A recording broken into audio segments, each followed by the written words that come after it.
ওগো মুরলীধর সবাই গাইবে নিবেদন করি তোয়া হেদে নাগর বর শুন হে মুরলীধর নিবেদন করি তোয়া ওগো মুরলীধর নিবেদন করি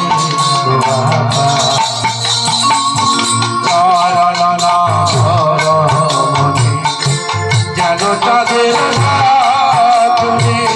ভালে সবে আমার গলা মুরলীধর ভালে সবে আমার গলা শ্রীরাম সুদাম সঙ্গে যখন বনে যাবে শ্রীরাম সুদাম সঙ্গে যখন বনে যাবে তখন আমি দুয়ারে তখন আমি দুয়ারে তখন আমি দুয়ারে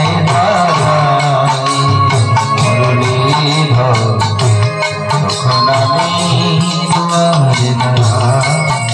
আর মনে বড় সঙ্গে যায় গুরুজনার ভয় পাই গো মুরলীধর মুরলী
চিন্তা দেখো বলছে নারী দেহ না দিয়ে আমাকে অন্তত অগ্র চন্দন করে দিলে আমি সারা অঙ্গে কার কার কার অঙ্গে গোবিন্দের অঙ্গে কি হতো আর সেটা ঝরে পড়তো কথা চরণ কিরকম কত সুন্দর প্রার্থনা নরতম দাসে শোনো হে দয়া তুমি আমার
সুন্দর কথা দেখো, হ্যাঁ, যেদিন তুমি তোমার ভাববে। কোনদিন ভেবে দেখেছেন আপনি যে ভোগ লাগান ভগবান খেয়েছে কিনা? দেখেছে? কে দেখেছে? কে দেখেছে? কে? মুকুন্দার ছেলে কে? হ্যাঁ, গোপাল। সেই শিখণ্ডে গোপালকে ভোগ লাগিয়েছিল রঘুনন্দন। রঘুনন্দন দেখেছে। মুকুন্দ জিজ্ঞাসা করছে না, প্রভু গো গৃহস্থ আমি বাড়ি ফিরে যাচ্ছি এই হ্যাঁ বর্ধমানে। শিখণ্ড যে আমার কি করবো, আমি তো গৃহস্থ। নামে রুচি, জীবে দয়া, বৈষ্ণব সেবা। কটা? আর মহাপ্রভু নিতাইকে কটা বলেছে? মহাপ্রভু যখনই বলে তিনটা বলে নাকি? নামে রুচি, তুমি নাম করবে, জগতে নাম করে না, বৈষ্ণব সেবা করে। নাম করে না, সেবায় খুব মনোযোগ আছে, কাজ হবে না, কাজ হবে না। দেখেন না, ডাক্তার দেখবেন যখন ব্যথার ট্যাবলেট দিবে তার সাথে আরেকটা ট্যাবলেট দেয় না, জ্বরের ট্যাবলেট দিলে তার সাথে আরেকটা ট্যাবলেট দেয় না, সাপোর্ট দেয়। তাই আপনি যা কিছু করেন নামটা হচ্ছেন সাপোর্ট। তাই নামে রুচি, জীবে দয়া, বৈষ্ণব সেবা। একদিন সীতামা জিজ্ঞেস করছে, ও গো শুনছো কি হচ্ছে? কিছু বৈষ্ণব মেনে দাও না, একটু সেবা দিই। তো রামচন্দ্র কিছু ভক্ত বলেছে। সীতামা বলছে, তোমার ভক্তরা না সব পাখির খাবার। পাখির খাবার মানে বুঝলেন তো, এইটুকু দিলেই পেট ভরে যায়। একটু ভালো দেখে প্রশ্ন আনতে পারো, খাবে দাবে, আমি একটু রান্না করবো, একটু খাবে দাবে। কি পাখির মতো কুকুর করে খেয়ে ঢেকুর মারতে মারতে চলে যায়। একদিন পুলস্তরী ছিল বলছে, পুলহর বলছে, তো আপনি আমার বাড়িতে অতিথি, সেবা নিতে যাবেন। তো সেবা নিতে এসেছেন, মা সীতা রান্না করছে, আর এমন খাওয়া আরম্ভ করছেন, সীতা মার জোগান দিতে পেরে সব দাসীদের নিযুক্ত করেছে, খেতেই আছে। অগস্ত ঋষি, অগস্ত ঋষি খেতেই আছে, আর রামচন্দ্র দূর থেকে দেখাচ্ছে। মানে বুঝতে পারছো, বন্ধ করবেন না, মানে জল তুমি খাবে না বলছে। রামচন্দ্র দাঁড়িয়ে খেতে আছে, খেতে আছে, খেতে আছে। সীতামা পসিনা বেরিয়ে যাচ্ছে, ঘাম ছুটে যাচ্ছে। বলছে এতদিন পর একটা বোস বলেছে, ফেলিওর হয়ে যাচ্ছে। আর সেই অগস্ত ঋষি, সেই যে জল খাওয়া বন্ধ ছিল, দাপর যুগে কৃষ্ণ লীলা যখন গোবর্ধন ধরেছে, সব জল ছাড়ছে, তাকে বলছে সেই জল খাওয়া বাকিটা এখানে জল খেয়ে নাও তুমি। ওই জন্য বৃন্দাবনে পলয় করতে পারেনি, অগস্ত ঋষি জল খেয়েছে। দেখুন সেই ত্রেতা যুগে কি খেয়েছে, আর দাপর যুগে এসে জল খেয়েছে। ডাক্তাররা বলে খাওয়ার সময় জল খাবেন, ও কথা দিকে শিখছে, সব ভাগবত পড়েছে অগস্ত ঋষির কথা সব। ওই জন্য বলে এই জগতে ভাগবত না পড়লে আপনি বুঝবেন কি রে, কোথায় কি ট্যাবলেট আছে, কোথায় কি আছে, বুঝতে হবে। ওই জন্য বলছেন যেদিন তোমার ভাব যে ভগবান, আপনি তো ভগবানকে সবজন বলছেন মাই লাভ কৃষ্ণ, মাই লাভ কৃষ্ণ। সে ঘুরে বলেছে মাই লাভ হচ্ছেন ভক্ত, বলেছে। শুনেছেন? কান খুলকে শুনলে শুনেছেন? শুনেছেন কেউ? যেদিন তোমার ভাবে আমার পরাণ যাবে, এটাকে প্রমাণ করেছেন হরিদাস ঠাকুর। যেদিনও তোমার ভাবে, তুমি তোমার ভেবেছো বলে তাই আমার মৃত্যুর সময় তুমি ছুটে এসেছো। ভেবেছে? সুবক স্বামী গুরু মহারাজ বলে ভজন করো, সাধন করো, মরতে জানলে হয়। মৃত্যুর সময় তো বোঝা যাবে কত প্রণামী অ্যাকাউন্টে ভরেছ, আর কত জায়গায় গুরুগিরি করে খেয়েছে। দুটা জিনিস, কত প্রণামী নিয়ে অ্যাকাউন্ট ভরিয়েছে, আর কত জায়গায় গুরুগিরি করে খেয়েছে। আমরা ভাবছি আজ মালা চক্র, উপচক্র, উপচক্র, দুটাতে মাথা টলে। মদ খেলে মাথা টলে, আর পদ পেলে মাথা টলে। পদ পেলে মাথা টলবে, আর মদ খেলে চলবে। এত সুবিধা নয় হরিভজন। হরিভজন তুমি যদি মনে হয় আমি গুরুদেবের প্রতিনিধিত্ব করছি, তাহলে ঠিক আছে। যেহেতু আমার কথা শুনবে না তুমি, সেদিনেই গানটা এসে পড়লো। যেদিন তোমার ভাববে, বাজাতে বলি আমার পরানো যাবে, হরিদাসটা একটু ভেবেছে, হরিদাসটা একটু মহাপ্রভু ভেবেছে না। পিতামহ ভীষ্ম, পিতামহ ভীষ্ম মৃত্যু যন্ত্রণায় সাহিত্য হয়ে আছেন, সে তো বর পেয়েছে, তার বাবা তাকে বর দিয়েছে ইচ্ছা মৃত্যু। একটা কাঁটা পড়লে আমরা লাফাই, যেখানে তার সারা শরীরে তীরবিদ্ধ হচ্ছে, কিরকম যন্ত্রণা। তার বাবা দুটো বর দিয়েছিল, ইচ্ছা মৃত্যু আর মরণ, যে যন্ত্রণা তুমি উপলব্ধি করতে হবে, মানে সুদ ফুটালেও তা লাগবে না, অনুভব হবে না। তাহলে পিতামহ ভীষ্মকে ভগবান লাস্টে যে প্রশ্ন করছে, কি দরকার ছিল এরকম বিনা ছাদে শুয়ে থাকা, ঠান্ডার মধ্যে ফাঁকা মাঠে, কি দরকার ছিল? বাবার বরটা কিন্তু কাজে লেগে দিবে। বলছে না, আমি লাগালে তো লাগাতে পারতাম, কিন্তু লাগাইনি কেন জানো তো? তুমি আসবে বলে, তোমার পথপানে আমি তাকে বুঝাচ্ছি, তুমি আসবে, তুমি আজ এসেছো, আমার জনম সার্থক হয়েছে। আজ সেই সেও বলছে, যেদিন তোমার অভাব, তুমি ভেবেছো তো আমি তোমার জন, তাই তুমি থাকতে পারো না, ছুটে এসেছো। তুমি ভেবেছো তো আমি তোমার জন, তাই তুমি আমার মৃত্যুর মুখে ছুটে এসেছো। বালিকে দেখো, রামচন্দ্র বধ করেছেন। বালি প্রশ্ন হচ্ছে, প্রভু গো, আপনি আমাকে ছলনা করে মেরেছেন? বলছে, তোর মতো পাপী আছে? আচ্ছা, আমি পাপী? আমি পাপী না, যেদিন তোমার বাবা, আমি তো তীর মেরেছেন, আমি মরে যেতে পারতাম, মরিনি কেন জানো তো? তুমি আসবে, তাই তুমি শাস্তে বলেছো, যে নাকি মৃত্যুর সময় তোমার নাম নিয়ে দেহ ত্যাগ করে, সে নাকি তোমার ধাম প্রাপ্ত। আপনি দাঁড়িয়ে আছেন, তুমি দাঁড়িয়ে আছো, আমি এখন বলবো রাম বলে দেহ রাখবো, তাহলে আমি পাপী? যেদিন তোমার ভাববে আমার পরানো যাবে। এই মহাযন্ত্রের ভাবতে হবে। পিতামহ ভীষ্ম মৃত্যু সজ্জায় সাহিত্য হয়ে কেশবকে বলছে, হে গিরিধর, হে মুরলীধর, হে শ্যাম সুন্দর। অর্জুনকে একবার জিজ্ঞাসা করুন না, আপনার লীলা কি অনুভব করেছে, আমি যেটা করেছি। বলেছে হ্যাঁ, রান্না হয়েছে নাকি? রান্না হয়েছে, খিদা পাচ্ছে, কি কথা হচ্ছে? জলে ফেলছে। পিতামহ ভীষ্ম বলছে, অর্জুনকে জিজ্ঞাসা করুন, বুঝতে পেরেছে? আমি বুঝেছি কেশব তোমার সব চতুরানি, সে লীলা আমি আস্বাদন করেছি। কি কর্ণ যদি 5টা বিপদ না থাকতো, অর্জুন এখানে ধরাশায়ী হয়ে যেত। 5টা বিপদ কি জানেন তো?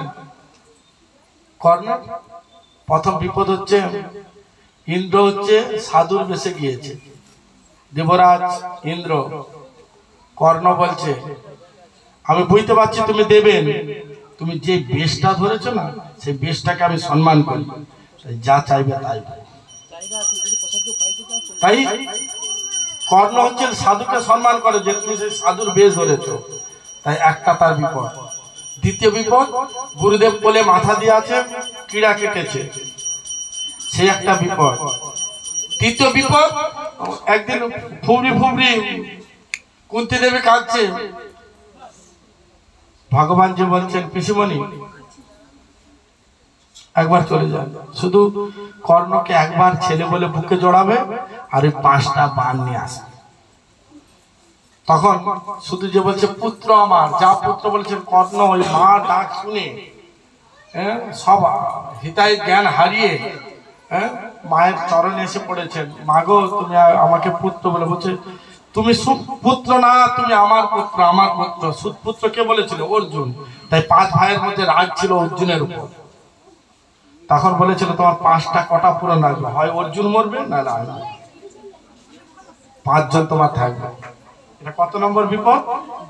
3 নম্বর। 4 নম্বর বিপদ, রাত্রেবেলা ভগবান গেছে, ঘটোৎকচ ঘুমাচ্ছ তুমি? বলছে, কি হলো কেশব? আর সেখানে হরে কৃষ্ণ হয়ে যাচ্ছে, চলো তাড়াতাড়ি। সকালও তারপর তো যুদ্ধে যাবো, একটা নিয়ম আছে তো। বলছে, তুমি তো কোনো দলের নয়, তাই তোমার কোনো নিয়ম নেই। ভগবান তার মাথায় দিয়ে দিল। বলছে, তুমি তো কোনো দলের না, তাই তোমার কোনো নিয়ম নাই, তুমি যখন তখন যুদ্ধ করতে পারো, এই রাত্রেই লেগে যাও, চলে যাও। তাই ঘটোৎকচ রাত্রেবেলা লেগেছে। ভগবান তার মাথায় ঢুকিয়েছে, তুমি কোনো দলের না, তুমি তো বাইরে, তুমি বাদ থেকে অ্যাটাক করতেই পারো, তাই তোমার কোনো পাপ হবে না। রাত্রেবেলা তখন দুর্যোধন যে বলছেন, কর্ণ বন্ধু আমার অগ্নিবাণ আগে চালিয়ে দাও, অগ্নিবাণ চালিয়ে দাও। বলে আমি তো অর্জুনকে মারবো। আরে রাত্রে আজকে বাঁচি তো, কালকে সকালে হলে দেখে ব্যাস যা চালিয়ে দিল। 4 নম্বর বিপদ কাটল। 5 নম্বর অমুক বাণ, মনে আছে? মুখ বাণ তুলে দিচ্ছেন। অর্জুনের আর কিছু করার নেই, ভগবান দেখছে কিছু করার নেই।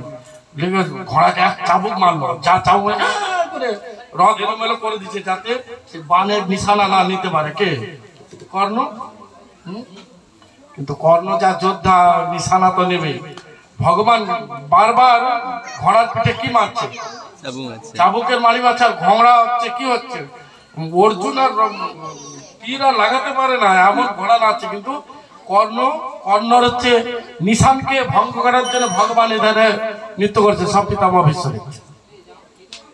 যখন দেখছে তার মধ্যে বাণ চালিয়ে দিয়েছে, নিশান করে নিয়েছে, তখন রথের মধ্যে ঘোড়ার মধ্যে না মেরে রথের মধ্যে মেরেছে। আর কি যা মেরেছে 1 ফুট নিচে নামে দিয়েছে, মুকুট নিয়ে চলে গেছে। বলছে কেশব, এগুলো তো ফলসো, তুমি তো পম মাস্টার। গিন্নুম থেকে পম্প না করলে এরা অভিনয় করতে পারত, ঢিল ছুড়ে মারতে। তাই আমি বুঝেছি। তাই যেদিন তোমার ভাববে আমার পরানো যাবে, সেই দিন দিও পদ ছায়া। এটা শুধু পিতামহ ভীষ্মের জন্য নয়, নিজের জন্য। আমাদের প্রত্যেকের জীবের ভাবা উচিত যে আমাকে কবে ভগবান কি করবে, কৃপা করে দর্শন দিবে। হে প্রভু, সেই দিন আসার জন্য আমি এত জপ করছি, এত ভোগ লাগাচ্ছি, এত তোমার চরণে মাথা ঠুকছি। কোন দিন তুমি আমার হবে। যেটা হরিদাস ঠাকুর চেয়েছিল, যেটা আমার ইচ্ছা, যে আমার এই দেহটা আমি যেদিন মারা যাব, আমি যেন এই চাঁদ বদনটা দেখতে পারি, মুখে যাতে হরি কি শ্রীকৃষ্ণ চৈতন্য বলতে পারি, আর এই চোখ দিয়ে যেন তোমাকে দেখতে পারি। পিতামহ ভীষ্ম বলছেন, হে কেশব, আমি যেদিন দেহ রাখবো, আমি যে তোমাকে দেখছি, তুমি আমার সম্মুখে এসে দাঁড়াও, আমি যেন তোমায়। তাই ভগবান তাকে সে পিতামহ ভীষ্মের মৃত্যুসজ্জায় তাকে সমস্ত বৃন্দাবনের লীলা দর্শন করিয়েছে। তারপরে তিনি কিন্তু সেই লীলা দর্শন করতে করতে দেহ রেখেছে। তাই ভক্ত যেখানে যে অবস্থায় দেহ ত্যাগ করুন না কেন, তিনি বৃন্দাবনের মধ্যে দেহ ত্যাগ করেন, যেটা ভগবান পিতামহ ভীষ্মকে দিয়ে প্রমাণ করিয়েছে। আর সে প্রমাণটা করার জন্য ভক্ত যেখানেই থাকে, তাকে বৃন্দাবনে গিয়ে দেহ ত্যাগ করতে হবে না, ভগবান তার সামনে প্রকটিত হয়ে বৃন্দাবন ধামকে এনে প্রকট করাবে।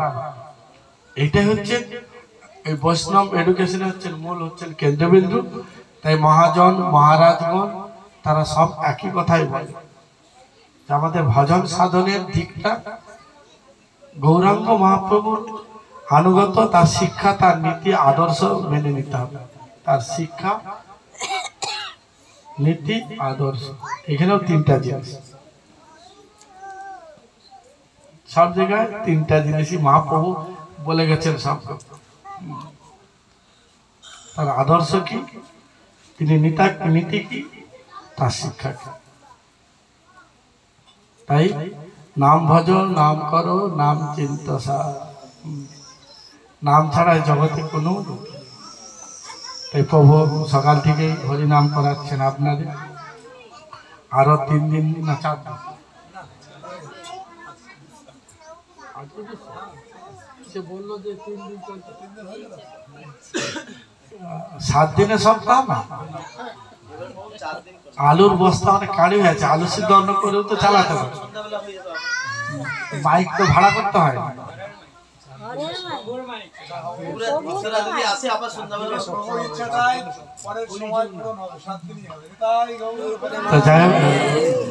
প্রভু এই বছর বাল্যলীলা বলেছে, পরের বছর হয়তো গৌরের যৌবন লীলা চলবে, তারপরের বছর হচ্ছে বিপ্রলম্ব ভাব। বিপ্রলম্ব ভাবে গেলে কেউ স্থির থাকতে পারবে, কান্নাকাটি গড়াগড়ি খুব মারাত্মক। তো যাই এখানেই সমাপ্ত করছে, এখন ভোগ লেগে গেছে সবার। কৃষ্ণ প্রভু তাহলে সমাপ্ত করি। ব্রজেন্দ্র নন্দন একটু যশোমতী গান।